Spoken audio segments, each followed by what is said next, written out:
Welcome to the Mama Pivot Podcast, Birth Story Friday. In this episode, we have Hayley Kava here, who is our pelvic floor PT here in our gym in North Carolina, sharing her third birth story where she had a precipitous home birth with the same midwife that I used, but her midwife did not make it because she went so quick. So thanks so much for being here, Hayley. Yeah, I'm excited to be here and to share.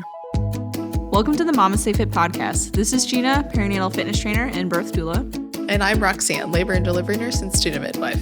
And this is the Mama Stay Fit podcast, where we empower you on your prenatal fitness, birth, and postpartum return to fitness journey. Our podcast shares how to move throughout your pregnancy to stay strong and comfortable, because pain is not a requirement of pregnancy. Understand the science of birth and how to approach recovery after birth. We share our personal experience as mothers navigating this stage in our lives, plus our professional expertise as birth workers and fitness professionals. Our goal is to help you feel confident as you navigate the perinatal timeframe for an empowering pregnancy, positive birth, and postpartum journey. We are glad to have you with us on this journey and that you have chosen us to support you. So we have Hayley Kava here, who is a pelvic floor physical therapist, and she's going to be sharing her third birth story, which was a home birth. Previous two were in the hospital. So Hayley, how did you approach birth to begin with, like with your first baby? Oh gosh. So with my first is sort of similarly to you, really my whole reason why I do this. So I went into my first birth, my first pregnancy of like, I'm healthy, I'm fit, I'm a former Division I athlete. I, could hop up and run a 10K tomorrow if I wanted. I could go lift and do whatever. And was working like 40, 50 hours a week as a outpatient, like just sports medicine PT. And so I was like, oh, no problem. Pregnancy was pretty relatively easy. And then I was like, yeah, I'll just go to the hospital and they'll take care of me at the hospital and then I'll have a baby and it'll be great. And it was not. Newsflash. And so actually what really kind of was interesting with my first was that my husband had gotten really bad poison ivy. It was like clearing the brush out of the back of our house, as you do, like the week before, of course, the baby comes. And he was covered head to toe in poison ivy. And then he didn't know he was covered in poison ivy when he took all his clothes off. And so I must have been dealing with I thought I was dealing with the laundry. And I ended up getting like a rash all over my belly, which in hindsight now maybe wasn't poison ivy. I just assumed it was poison ivy because he had it so bad. But I'm wondering if it was maybe like PUP or some other pregnancy symptom, because just like intense itching. It was like so uncomfortable. And then I was getting some like rash on my arms. And so that really like triggered some of the interventions earlier, like before labor started, because I would go in and I'd tell them I'm so itchy. And they'd be like, oh, you must be really uncomfortable. Like, do you want to like have this baby now? And I was like 37 weeks or 38 weeks. And I was like, well, no. Like, Not immediately. Like, let's hold off here. And so at my 40-week appointment, I guess, or no, 39-week appointment or somewhere in there, they offered a cervical check. And while he was doing the OB was doing the cervical check, just opted to strip my membranes, which, great informed consent was performed. And they were basically just like, oh, well, we figure you're uncomfortable. You've got all this itchy rash all over you. May as well like get this show on the road, basically. And so that's what kind of set the tone for that entire labor and birth, because I started to have cramps that night and sort of went into early labor. And it was just a really long labor. And I really probably wasn't ready. My body, it was because labor had started. But anyway, so long labor, lots of interventions, an epidural I didn't want, just comments from providers about my birth plans and those all the sort of maybe typical things that happen in hospital. And ended up pushing for a long time, got an epidural, and just then was like, baby was here. And then just sort of the mental game shifted over for me. Like, whatever, okay, he's here. I'm fine. It's okay. And really kind of blocked out a lot of the other details of things that had happened in his birth in terms of just those interactions between providers and me. And so when I was recovering from his birth, I had a lot of anxiety, probably related to all of these things that I had kind of forgotten about had happened in his birth. And I was dealing with some pelvic floor issues. I saw a pelvic floor PT who diagnosed me with pelvic organ prolapse, with a cystocele, and basically was like, don't run, don't jump, Don't live. And I was like, what do you mean? Like, what? No.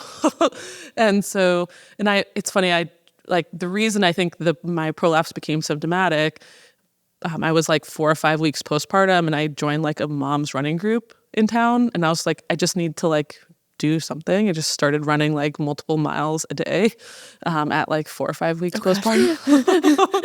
I think maybe that did it. Yeah, right, totally, 100%. And so that interaction with that pelvic floor PT was like actually like having this history of being in sports medicine. And like, I've seen people completely rupture their Achilles tendon. I've seen like people blow out their knees completely, and like they can recover to a point where they are running, jumping, doing the things that they want to do.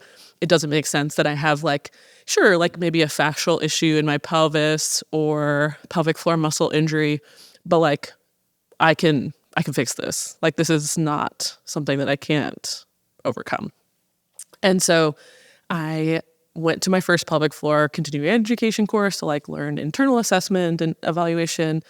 And what was wild about that was that while we were talking about like perineal massage, I started having like flashbacks to my birth of like things that had happened that I didn't remember, which was wild because they mentioned that at the beginning of the class. They're like, it can be triggering sometimes when we're doing these assessments. And I had so totally compartmentalized all of that. So then I started therapy because I was like, oh shoot, like I can't be constantly triggered by every single patient that I see. I need to deal with all of this. And so, so started doing some different types of therapy to help process that. And it was really interesting is that there was things that both my husband and I remembered differently. And so being able to like put together both of our stories on that was really cool, and be able to then like process that without like re-traumatizing myself every time I talked about it. So a big one was I was struggling. I was having a lot of back pain, but they wanted to keep the baby on the monitor, so I had to be in the bed. And so really struggling to be still in the bed, but I had refused IV fluids, but I had a hep lock. And the nurse was like, well, you can't get this epidural unless you get your fluid on board. It's going to take a while. And so we get the IV going. The nurse leaves. And I look at my husband dead in the eyes. I honestly don't remember saying this. And I go, dump my IV bag. So he took the IV and like emptied it and then hooked it back up so that it looked like it was empty so that I could get the epidural faster, which is insane. Don't do that.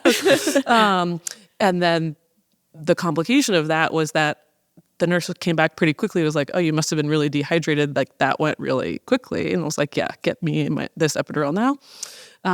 But then once I got the epidural, I didn't have enough fluid on board and my blood pressure kept tanking. So everyone was gone, lights are off, everyone's sleeping. And I was trying to sleep. And every time I'd start to fall asleep, I would have like impending doom of like, I'm dying right now because my blood pressure is dropping. And then the alarms would go off. And they just came in and turned off the alarms. So then I just felt like I'm totally alone here. I'm dying and no one cares. And this alarm probably should be telling them something. And yeah, so that was my experience with an epidural and having those low blood pressure events, and also bizarrely blocking all of that out until reprocessing it later, which again is crazy that our brain can do that. And so anyways, I knew with my second that I didn't want an epidural, although maybe if I'd had appropriate fluid, it might have been fine. But I just didn't want that feeling I just didn't want to experience that at all. I didn't want the possibility of that happening. And I also didn't want the potential of ever interacting with any of the providers that I'd ever seen in my entire pregnancy. Again, because there was interactions with all sorts of different providers at that clinic all throughout that entire pregnancy, and also through labor, because I was there for probably close to 40 hours with my first labor.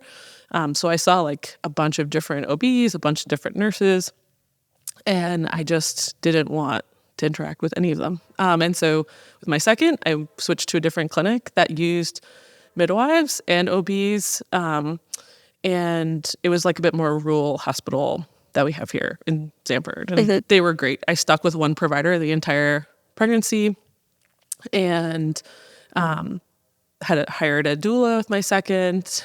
And I had learned so much in those 3 years between my first birth and then sort of on from there, that with my second, my water broke. I was 38 weeks and I rolled over in bed. We had my son's third birthday. We had a bounce house and I was bouncing with him. And I felt great. Honestly, that whole pregnancy, I felt really great. And I was set to work until 40 weeks. My husband had a bunch of work things coming up that in those few weeks leading up. So we were okay, once, we have more time and we've got lots of things going on. So bounce house, and I had been working full time as a pelvic floor PT, integrating PRI and pelvic floor, and overall feeling great. Hopping on the bounce house pelvic floor, I felt fine during. It was great. My prolapse had essentially recovered. I was asymptomatic, and I turned over in bed that night after my son's birthday party, and I felt this pop, and just fluid, and I knew it was my water because I knew it wasn't pee, but there was still this am I sure? What is this? Yeah. I don't know. And it's funny though, the mental side of things was really big with the second one, just kind of processing through all the things from my first. And I was worried about someone being able to watch my son. And then my entire pregnancy, I'd been telling my older son, hey, after your birthday, that's when the baby's coming. Because his due date was a couple weeks after his birthday. And so we had his birthday party. And I think is my mom arrived, we had the birthday party. And so the baby also been hearing all of this the whole time, was all right, you had the birthday party, Mamie's here, I can come now. And so, rolled over in bed and water broke. And this was also COVID times. And so we weren't sure if the doula was going to be able to come to the hospital with us. I think we knew I could have one support person, but it was sort of September 2020. There was still who knew? Yeah. I never got to tour the hospital. And so we didn't really know what to expect there. And so the plan was for doula to come over to the house and just labor at home as long as possible. And I had gotten into Gentle Birth app and just had different strategies and perspective this time. And we just didn't go into labor after my water broke. And I had a bunch of notes to finish for like patients, and then had to like let my office know and like get in touch with all my patients that were scheduled for the next couple of weeks, which will come back because that was similar this time too. And so 2 a.m, water, or 1 or 2 a.m, water breaks. I get up, I'm on my computer like working, and then my husband's like, "Oh shoot, this is your water breaking. I have to like finish this work thing." So we're sitting at the kitchen table, both of us, like trying to finish our work. And then once that work was done, I was like, okay, work's done. Like, okay, labor can start now. And it just like didn't start. And so I think it was a weekend day. My husband and my mom and my son, we all went to like the park and played and like went and just like enjoyed ourselves that whole day. And then I was like, okay, labor, like you can start now. And it just like didn't.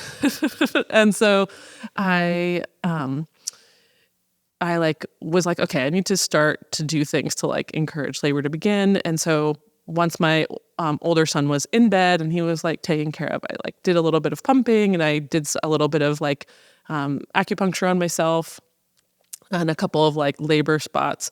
And then at like 9 p.m. labor picked up. By 11 p.m. I was sort of having pretty regular contractions, and that's when the doula came over, and then needed a little bit more support by like 11:30, 12. And then by 1:30, I was like, had this like lucid moment, because I think I was probably in active labor at that point. Lucid moment where I was like, we got to go now or I'm not going to make it to the hospital. And I wasn't having any like sense of pushing or anything like that yet. But I was like, there was just like this moment where I was like, if I don't go now, it's not going to happen. And so my doula was like, okay, let's take 3 contractions to the car. So we'll walk, contraction. And I was like, absolutely not. We're going to the car in 1.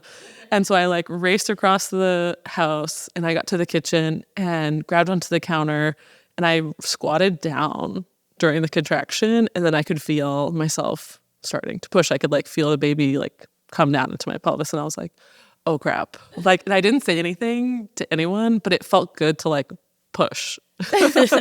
And we had like a 40 minute drive to the hospital. And so I didn't say anything. And I was just like, okay, we got to get in the car now.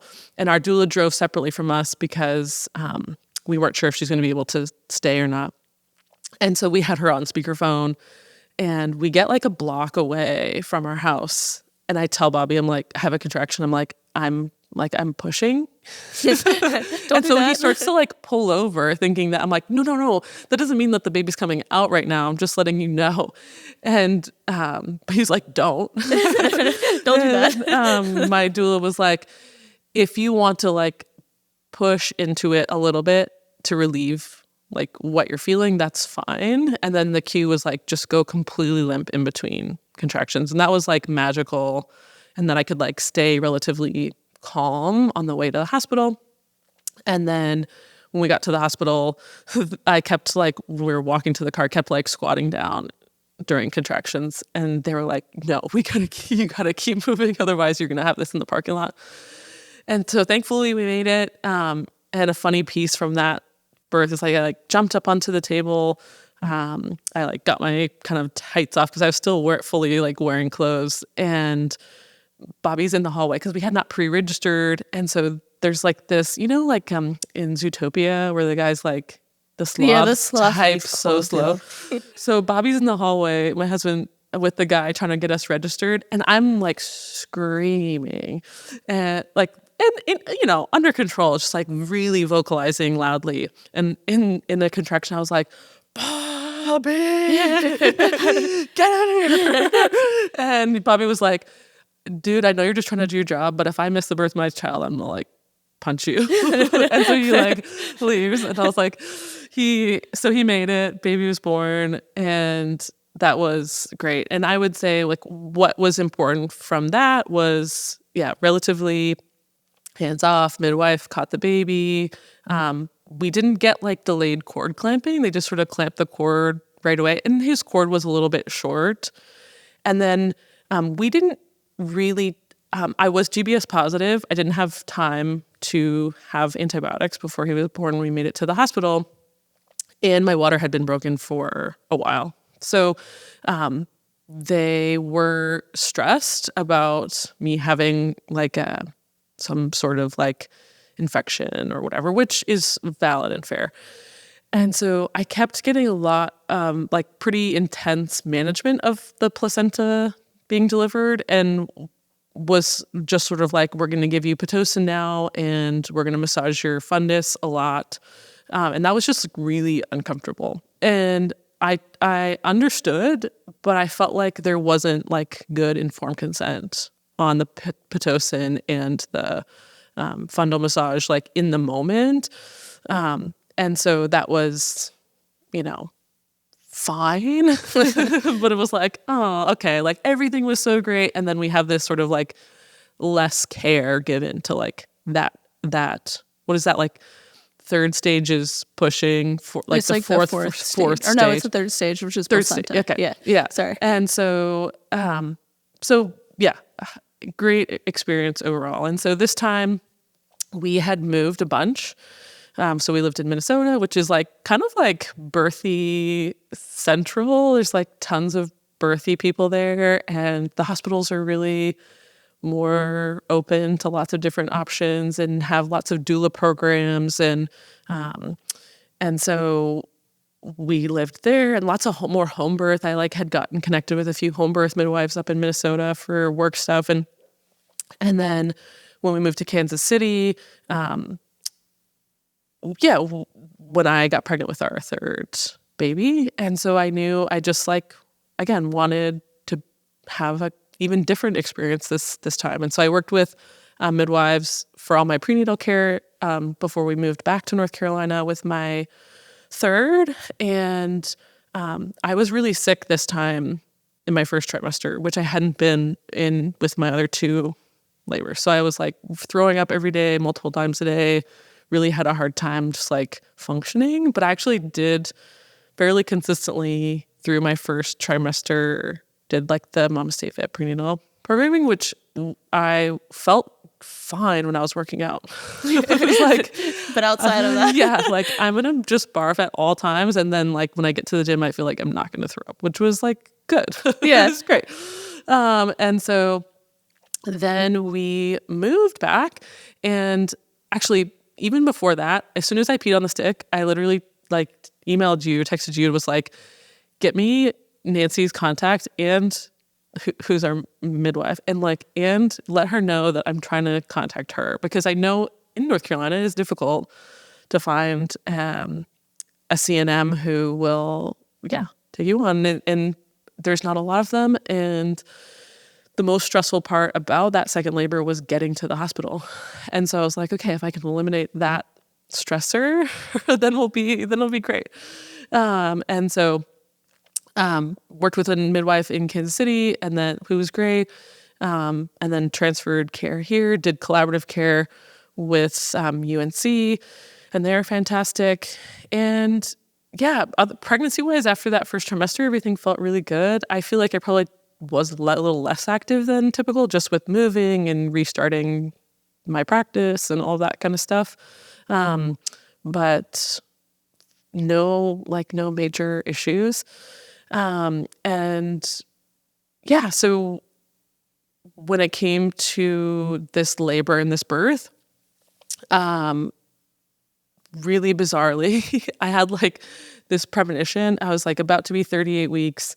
My husband and my son plays hockey, and they were going to Charleston for a hockey tournament. And I was like, I don't think I should go. I think I should stay home and you guys go. And my husband was like, okay. And I was like, yeah, I think you guys should just go. I'm going to stay here. And I had told my midwife earlier in my pregnancy, I'm like, I think I'm going to accidentally have this baby with no one around. She's like, well, don't do that. do the opposite of that. Yeah, but it was like just weird, like just like your weird intuitive feelings. And I didn't feel like stressed out about it, but I was like, I just need to like be conscious of this feeling. And so They were in Charleston. They had their hockey tournament, and they were staying over that night and planning to come home the next morning. And that whole day, I like scrubbed the bathroom and like I painted a wall and like recocked my shower that needed to be recocked. And as I'm doing this, I'm like, oh, this is probably like me really nesting. I've needed to do this. I haven't had the chance to do this yet. But I didn't think anything too hard about it. And then that was like the first time our bedroom was like fully set up, and like I had like little twinkle lights already set up, and like our birth affirmations were like I was just starting to get into like labor mode. I got in the like tub, even though I wasn't sure I wanted to labor in the tub, just because I'm such a big person. Like I felt like I would never be able to like be fully submerged. And so anyway, I like have this like really nice day all by myself. And I like do some movement and do my affirmations and my hypnobirthing or my gentle birth stuff that night, and I go to sleep and I turn over in bed and my water breaks again. But no one's home. My husband and kids are a couple hours away. And so I like text the midwife, hey, nothing happening yet. Just want to like give you a heads up. Water broke. And then text my husband like, no rush. Don't worry about it. Water broke.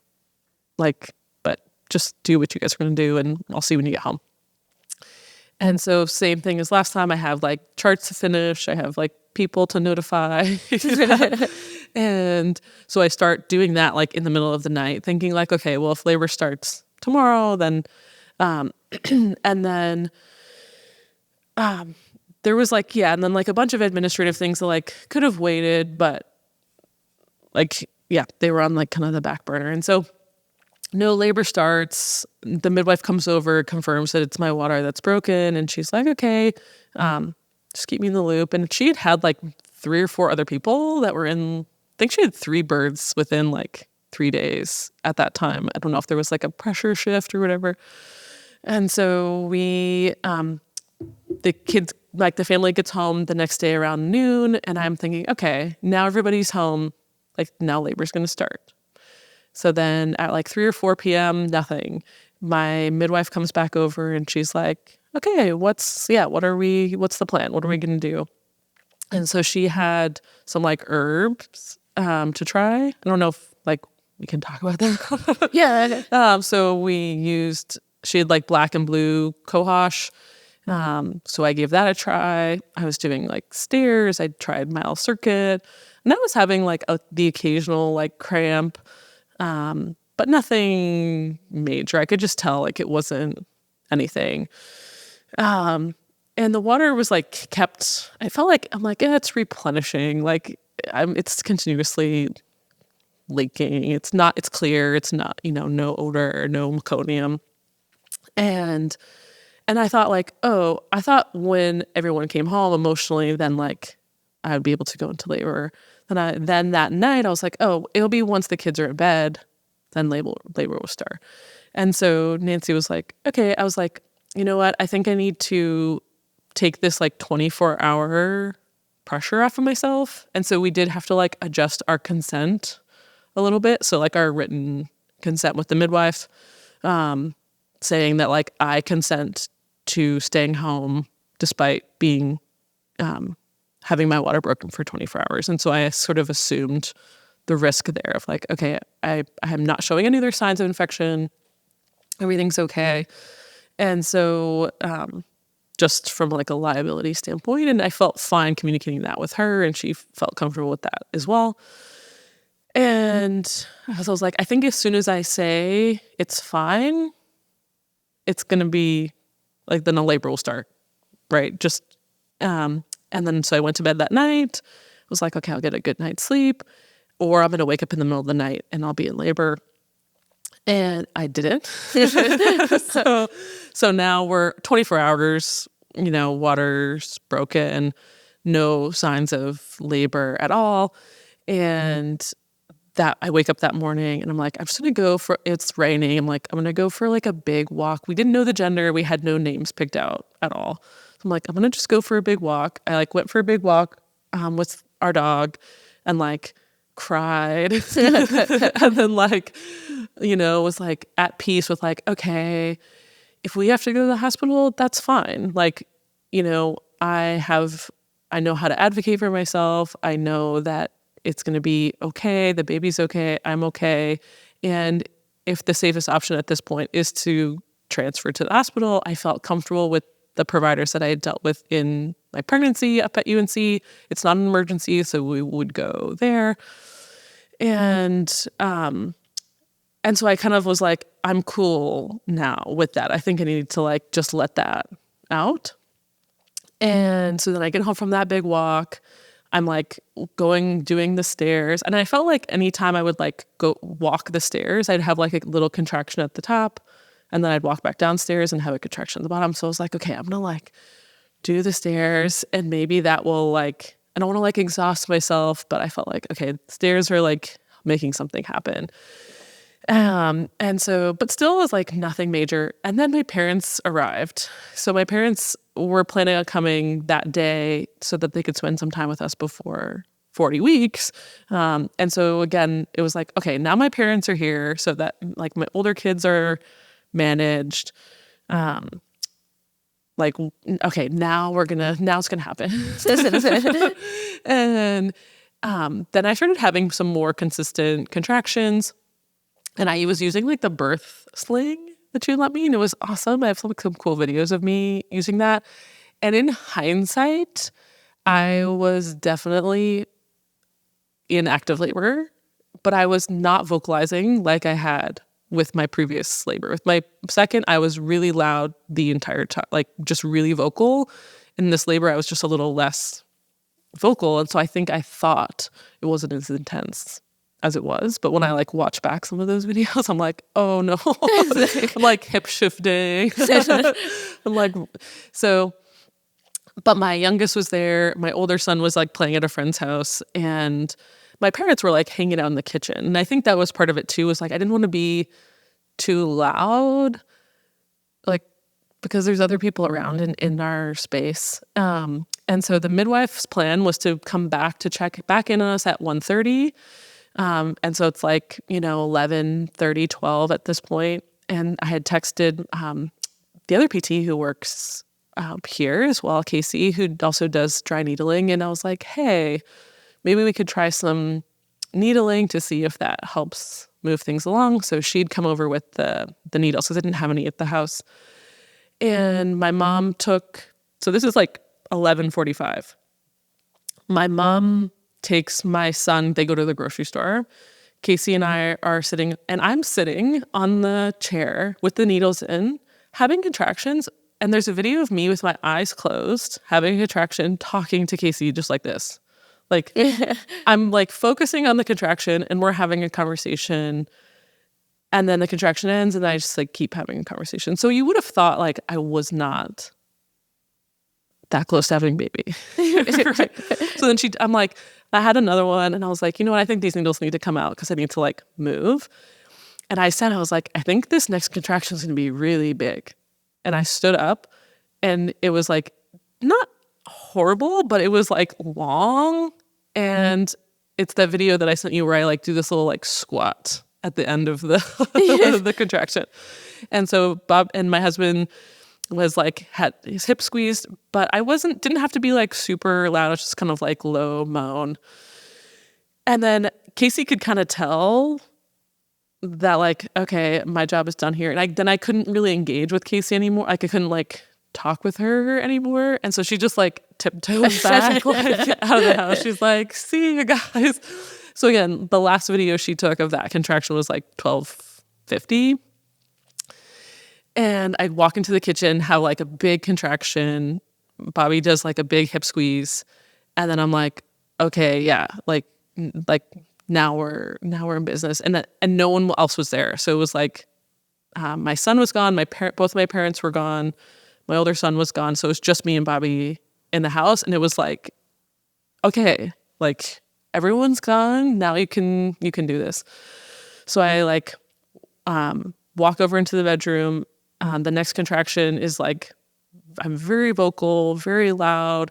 And my husband was like, oh, I recognize these noises. Like, I recognize these sounds. So then he calls the midwife, and she's on speakerphone, and she's on her way because her plan was to be there at 1:30, and it's like 1 o'clock at this point.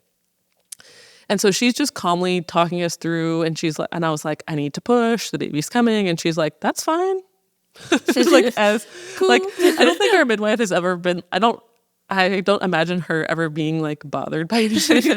Like, she's just like very relaxed, which is perfect. And she was like, if you need to push, then push. And so then she's kind of talking to Bobby, and she's like, well, throw the chucks on the bed.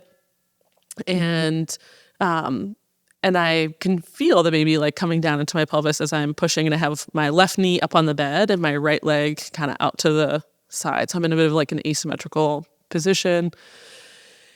And yeah, making lots of noise. And the contractions then are like on top of each other. So there's not a whole lot of break in between. And I felt fine with that. So there was like then variations in my tone where then I start like grunting a little bit.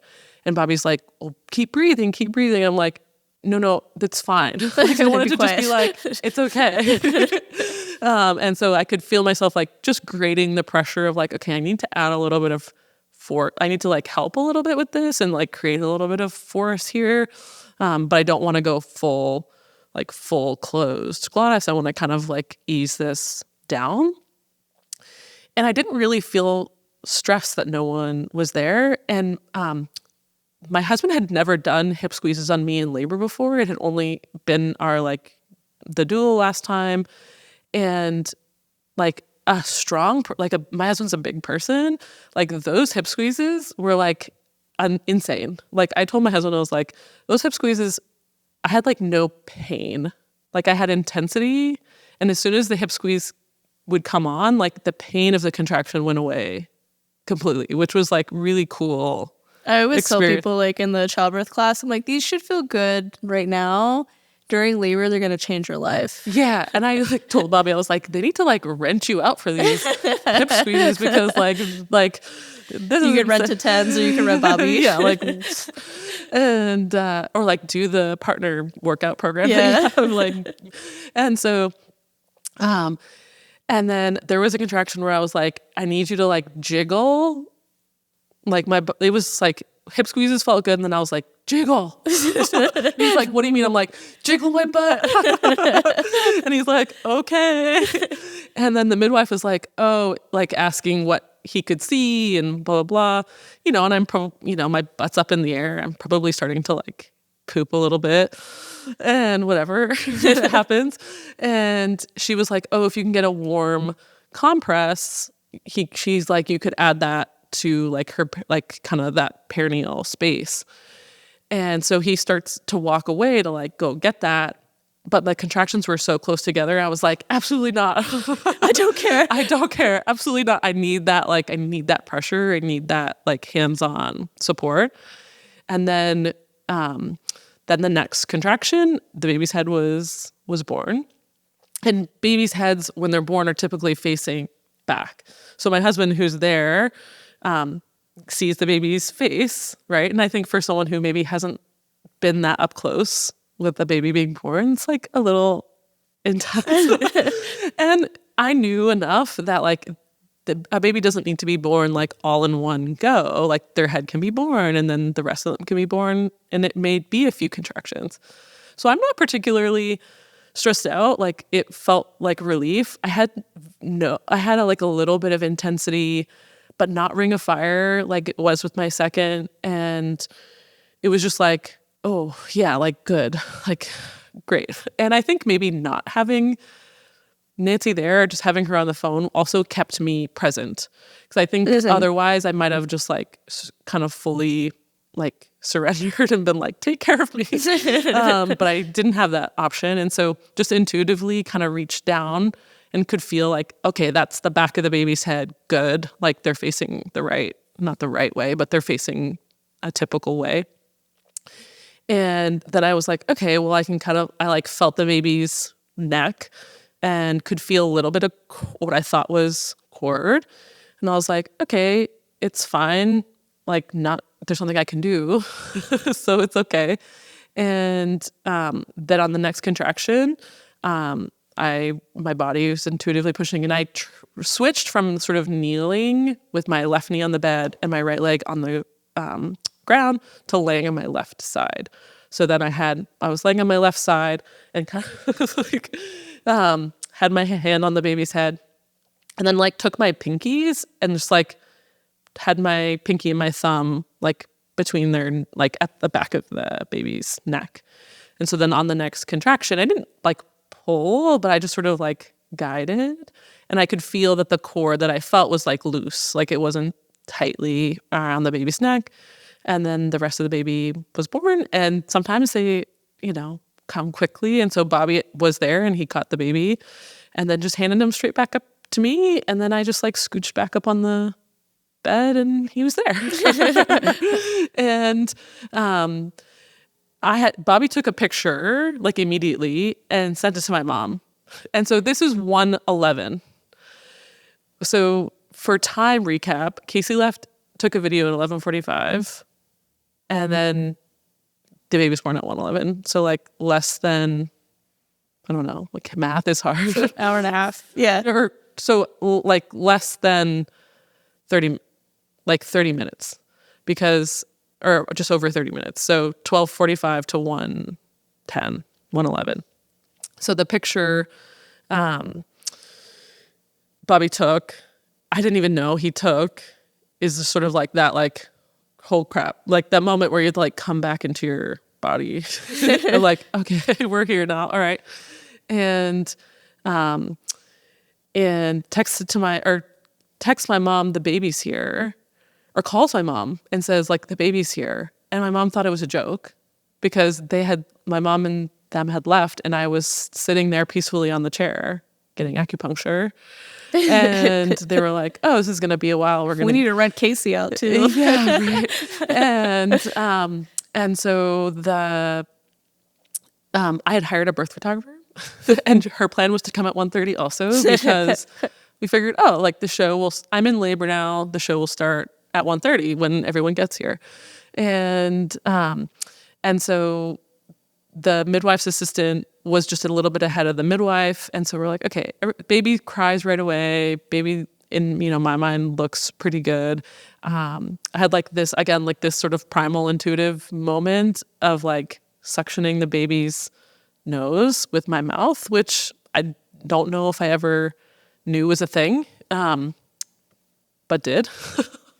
And yeah, and he looks fine to me, and so we just like kind of cuddled up, and the birth photographer is the first person to arrive. So Bobby enters the door, and she comes in, and she's like, oh, where should I set up? And then she looks at me, and and I'm like, oh, hi, the baby's here. And she's like, her face was just like, wait, what? And so that was funny. So we have some funny pictures of that, of like just the shock. And then shortly after the midwife assistant arrived, she did like a quick check of the baby. Everything looked good. And then the midwife arrived, and same thing. And then they do all their, postpartum things. And so this labor was my first birth where I didn't tear at all. And that was like hugely different experience. And yeah, to just be home and to just then be in your space and be like, oh, cool. And so literally like probably 10 minutes after the baby's born, like my mom and my youngest got back. And again, there's some like really adorable pictures of my youngest like walking in and his face being like, what? There's a baby here now. And so that was really cool. And I think we had done a lot of like prep work with my oldest too about like labor and birth and sounds my might make, and like what's the placenta and like blood, and these things are all normal. But I think deep down I just didn't want them to be there, or like maybe without knowing. And I think it's crazy how like this scenario was right where everyone's gone and you're like everything feels right. And so then it just like flips like that. And so, yeah, it's great. Yeah. Would you do it again? I would do it again, but I feel like our family is good. Like, I like joke. I'm Well, like, if you had an accidental baby, would yes, you give birth at yeah, home again? absolutely, yeah, absolutely. And I think what was really like eye-opening this time was just like the level of care. And so like throughout I don't know, it wasn't 48 hours. It was like, 24 or 36 hours probably, of water breaking to baby born. Like the midwife had come to our house like probably 3 or 4 times, checking out, checking all the things, all of the collaborative care we had. Your appointments are an hour long. You get like, you just feel like really well supported, from like emotionally. They talk a lot about like what are you eating? How are you sleeping? And so to have that level of care, like, is just, yeah, it's not, you can't compare it. And so, it like really made me feel like, oh, like I wish, this was more accessible to people, because I literally had to email Nancy the day I found out I was pregnant. And even then was like, she's like, I can fit you in, right? Like, and so to have to like really make a plan for that, versus I think a lot of people at like, 20, 30 weeks aren't maybe happy with the care they're getting. And they're like, oh, I want to consider a home birth. But then by that point, especially around here, it's like, there's really many options. And so it definitely made me like open my eyes to like, oh wow, like this type of experience is something that I think people should be able to experience all the time. And not just like, I think I heard a lot of like, oh yeah, you had a quote unquote like proven pelvis, you'd given birth vaginally 2 times before, the second time unmedicated, like, oh, this is the progression, is like traumatic hospital birth, unmedicated hospital birth, less intervention, and then home birth. But I just like felt like, no, like I think people can have this on their first time. I think I could have had this experience the first time. And so for people who are like, if you're, it's like that fear of like, oh, what if something happens? I need to be at the hospital. And it's like, true. I think that there's validity there, but I think something that my midwife said that kind of reassured me, she's like, we're not going to the hospital on a red flag. She's like, we're keeping tabs on things throughout, and that typically we're gonna, because we know you so well, because we've been in connection with you so long, we're gonna be able to tell. And she's been doing this for a long time. We're going to be able to tell if something's not right.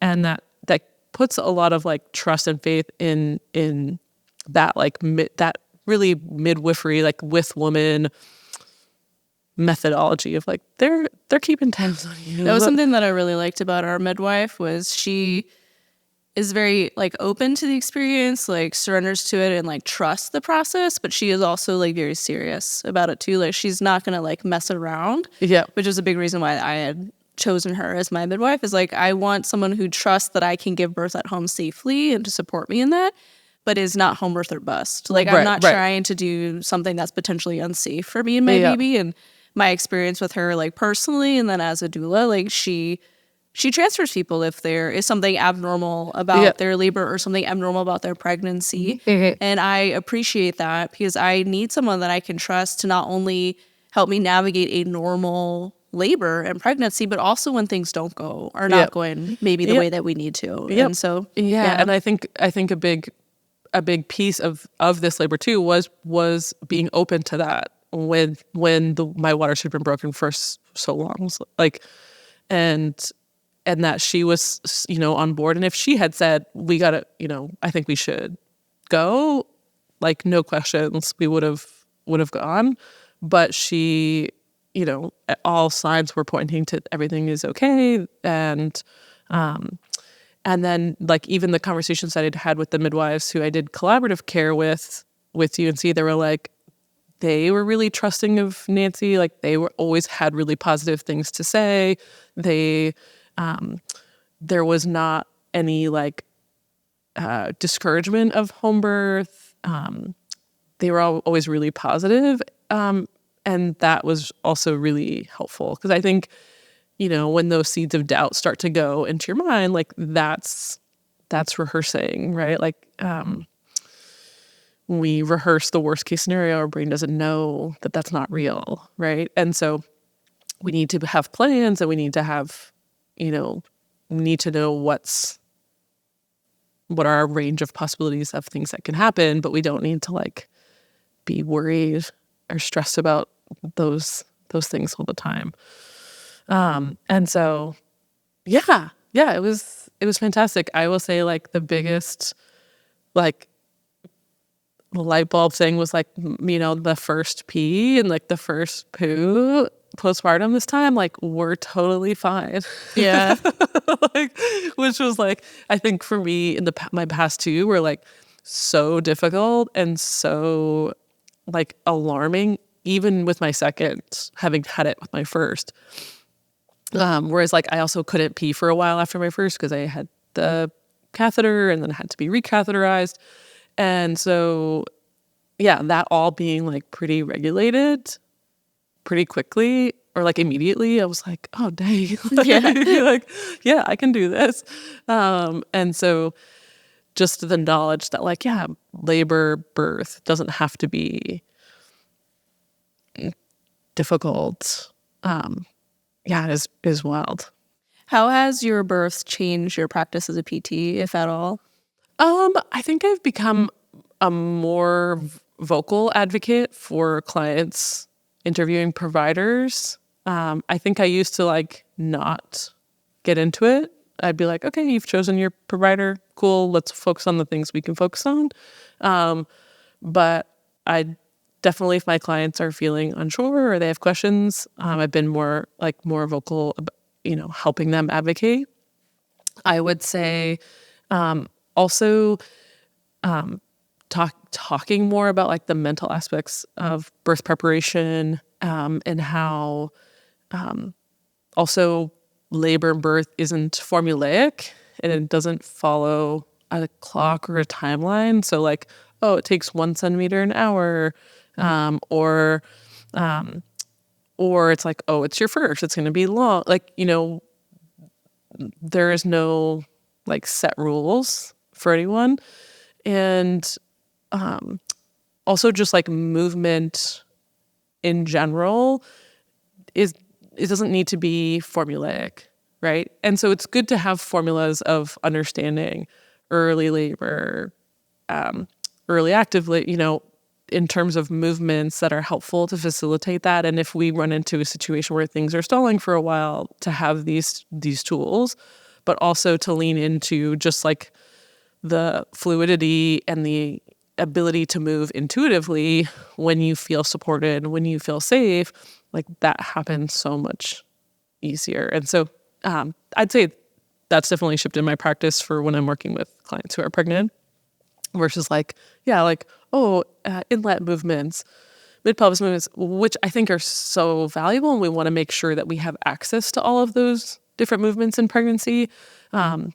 But to know that like labor is a different beast and that we need to be able to shift over into that like not thinking brain. Yeah, there's and no just, like set, you must do these labor positions or else. Like there's a little bit more like intuitiveness to it, which is hard to like trust, I think sometimes, especially when it's like your first pregnancy. Yeah, to be able to go into that like lizard brain, if you will. Like, I have a friend who has horses and her horse has had baby, like she's bred her horse and she's been there when her horses had the babies. And when she gave birth, she was like, I'm channeling Ellie, I'm channeling my horse, because watching a horse give birth, it's like, she's like, it's calm, it's moving, it's like, it's not stressed out. It is able to like shift over into that. And so she used to always say like, I'm channeling my horse when I'm birthing.